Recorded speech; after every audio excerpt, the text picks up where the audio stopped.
Salut, j'espère que vous allez bien. Alors aujourd'hui je vous retrouve dans une vidéo pour faire un gros récapitulatif et vous expliquer qu'est-ce que je ferais concrètement si cette année je voulais me lancer sur internet pour gagner des revenus en ligne. Pour ceux qui ne me connaissent pas, je suis Aurore, j'ai généré pas loin de 500 000 € de chiffre d'affaires grâce à mon e-commerce que j'ai lancé en 2016 et en 2023 je l'ai revendu pour aujourd'hui vivre uniquement de coaching et de formation en ligne. Alors vous le savez peut-être, je suis convaincue qu'à notre époque, la manière la plus simple de sortir du salariat, ce sont les revenus en ligne. Avant de me lancer sur YouTube, j'avais énormément de croyances limitantes. Je me suis même lancée ici à la base par hobby parce que j'avais vraiment la volonté d'aider les autres et de partager mon expérience, notamment avec Etsy. Et j'étais tellement novice en création de vidéos que j'imaginais même pas qu'un jour YouTube me paierait pour que je publie du contenu. Dans cette vidéo, je vais tout reprendre depuis le départ de comment trouver une idée de business en ligne aux étapes qu'il faut suivre pour arriver à vivre de son activité. La première chose dont vous devez prendre conscience, c'est que vous ne devez absolument pas être né avec un don spécial ou avoir développé un talent depuis des années pour aujourd'hui arriver à lancer votre activité sur Internet. Le problème, c'est que la plupart des gens croient qu'il faut réinventer la roue ou trouver l'idée du siècle avant de se lancer. Et en fait, ça va décourager la plupart des gens qui vont finir par ne jamais le faire parce qu'ils ne vont jamais trouver une idée révolutionnaire. Ce qu'on n'imagine pas, c'est qu'en fait, tout ce que vous avez besoin pour valider votre idée de business, c'est principalement le fait de répondre à un besoin parmi la population, qu'il y ait de la concurrence ou pas à l'heure actuelle. Et vous avez tous un élément dans votre vie que vous pouvez monétiser. On peut tout vendre sur Internet à l'heure actuelle à partir du moment où on s'adresse à la bonne cible et où on répond de manière juste à leurs besoins. Pour vous donner un exemple, il y a quelques semaines, je parlais avec mon esthéticienne, je lui parlais de mon activité en ligne, de ce que je faisais dans la vie, et elle me disait que elle aussi, elle aimerait vivre de revenus sur Internet, mais que malheureusement, elle avait aucune connaissance à partager. Et puis au fil des rendez-vous et des conversations, elle me parle de sa véritable passion pour ses chiens et de la manière dont elle a réussi à les éduquer et du lien qu'elle a avec eux. Bref, je vous passe les détails, mais ce que je lui ai expliqué, c'est que sans le savoir, elle avait devant elle une idée de business en ligne. Elle pourrait très bien faire du contenu sur les réseaux sociaux autour de ses chiens et montrer comment elle est arrivée à développer ce lien et cette confiance avec eux. Elle pourrait sans souci faire du contenu et même un programme en ligne pour apprendre tout ça aux gens. Si vous êtes quelqu'un d'organisé, c'est quelque chose que vous pouvez aussi monétiser.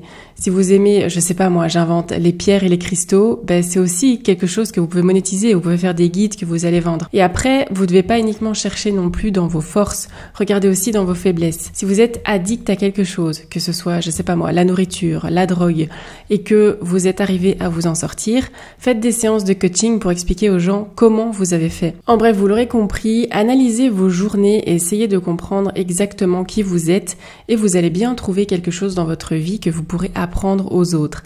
N'attendez pas de trouver l'idée du siècle pour vous lancer. D'ailleurs, si ça vous intéresse, je vous ai fait une vidéo avec plein d'idées de business en ligne pour ceux qui n'ont absolument pas d'idées, je vous la mets ici en lien. Franchement, c'est hyper important de se former, ça offre des raccourcis dans la vie, de devenir en fait encore plus expert dans votre domaine pour dépasser les connaissances qu'ont la plupart des gens. Quand je vous dis de vous former, vous devez pas spécialement aller dépenser des milliers d'euros en formation pour commencer et surtout si vous n'avez pas le budget. Vous avez plein de contenus éducatifs sur YouTube, vous avez aussi Spotify, vous avez plein de podcasts, vous avez aussi Udemy qui propose des formations pas trop chères, c'est un site sur internet, ou bien la plupart du temps, il reste les livres qui sont la solution la moins chère et qui regroupent la plupart du temps ce qu'on a besoin de savoir. Les compétences, ça se travaille. Le tout, c'est d'avoir une envie de se lancer dans un domaine et d'être certain que ça va vous plaire un petit moment, en tout cas quelques années, pour dire de pas lâcher ça trop vite. Ensuite, le tout, c'est de se nicher et de choisir un thème assez précis. À l'heure actuelle, c'est grâce à un thème bien défini que les gens y vont s'abonner à votre contenu. Si vous êtes par exemple un énième coach sportif sur Internet, les gens vont se dire encore un. Pourquoi je vais le choisir lui parmi des milliers d'autres alors qu'en plus il a pas beaucoup d'abonnés et pas beaucoup d'expérience. Mais si vous dites aux gens que par exemple vous faites coach sportif pour les hommes de plus de 50 ans qui n'ont par exemple jamais fait de sport dans leur vie et que vous leur promettez un programme où on peut pas se baisser et où il y a peu d'impact, vous allez être hyper ciblé et vous allez intéresser directement les personnes concernées. Autre chose de très important, c'est que vous devez vraiment aimer la perspective de faire du contenu à long terme sur le thème que vous choisissez. Parce qu'on a tous au début une période où on se dit c'est bon, je travaillais X heures par jour, je travaillais les week-ends aussi, et en fait on va le faire un mois à tout casser, et puis on commence à se fatiguer, et un petit peu à perdre l'engouement du début, et ce qui va faire que vous allez tenir sur le long terme, ce qui va prendre le relais en fait, c'est la passion pour ce que vous faites. Donc voilà, c'est vraiment important d'avoir un engouement réel quand la motivation du début va retomber. Autre chose aussi, vous vous dites peut-être que vous n'avez pas assez de temps à consacrer au lancement d'une activité en plus de votre boulot, mais je peux vous dire qu'il n'y a rien de plus faux. On se donne souvent des excuses pour ne pas le faire en fait. Quand j'ai lancé mon e-commerce, je travaillais 5 jours semaine à Bruxelles, j'avais 2 heures de trajet par jour pour rentrer, donc je rentrais assez tard, j'avais des week-ends qui étaient parfois bien remplis, et du coup pendant plus d'1 an, j'ai profité de ces 2 heures de trajet pour soit me former, soit prendre de l'avance sur mon business. Et le midi, parfois, j'allais dans un cybercafé et je passais mon temps de midi à bosser, alors que j'en avais absolument pas envie. Tout ce que j'avais envie, c'est de me détendre entre le matin et l'après-midi. Et tout ça, au final, ça a fini par payer.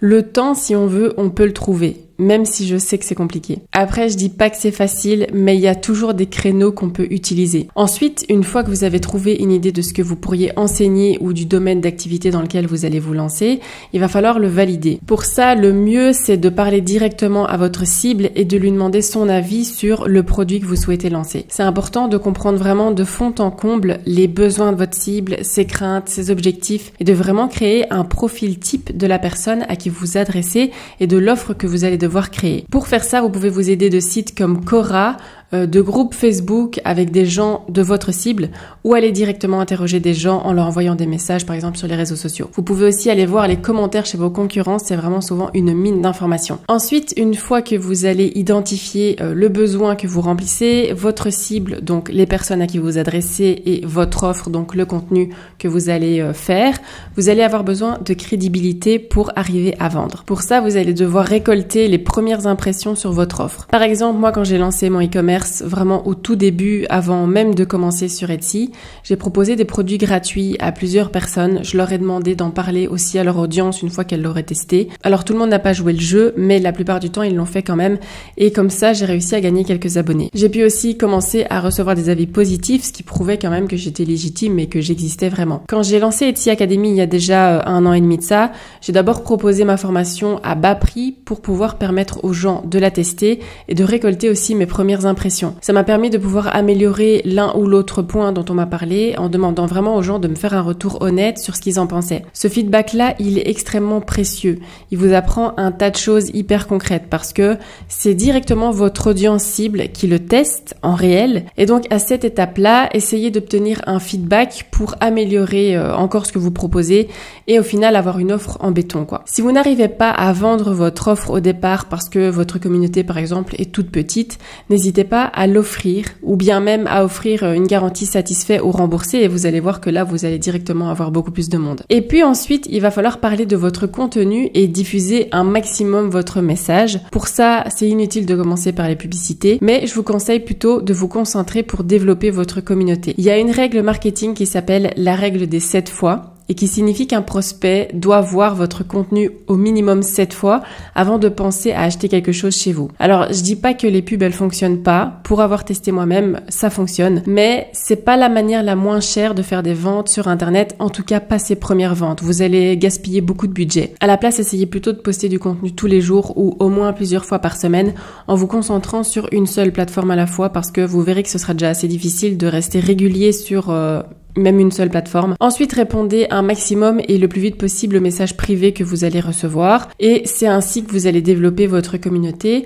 Et si votre offre, elle répond parfaitement à un besoin, vous allez commencer à faire des ventes et à gagner de l'argent. C'est un processus qui prend plusieurs mois, voire 1 an pour pouvoir tirer des revenus et les revenus, ils vont dépendre de vos offres, de votre contenu, de votre secteur d'activité, bref, de plein de choses. En tous les cas, n'abandonnez pas votre projet parce que au bout de 3 mois, par exemple, vous n'avez rien vendu ou très peu. On a vraiment l'habitude de cette culture du get rich quick sur internet qui est en fait le fait de croire qu'en, je sais pas moi, 2-3 mois, on peut gagner 3 000 ou 6 000 euros sur internet. Alors oui, il y en a qui y arrivent, mais ça reste vraiment une minorité. C'est un processus qui prend du temps, qui se construit pierre après pierre et c'est bien normal. En tout cas, tant que vous lâchez pas et que vous persévérez, vous êtes d'office sur la bonne voie. Est-ce que vous aimez ce genre de contenu où je vous explique un petit peu comment développer un business ou des revenus en ligne? Si oui, n'hésitez pas à me le mettre en commentaire et sinon, vous pouvez aussi me l'indiquer parce que je réfléchis actuellement vers quoi diriger ma chaîne parallèlement à Etsy et du coup, je me verrais bien vous faire des tutos beaucoup plus approfondis approfondie sur comment vendre des produits digitaux sur Internet, comment se créer une communauté,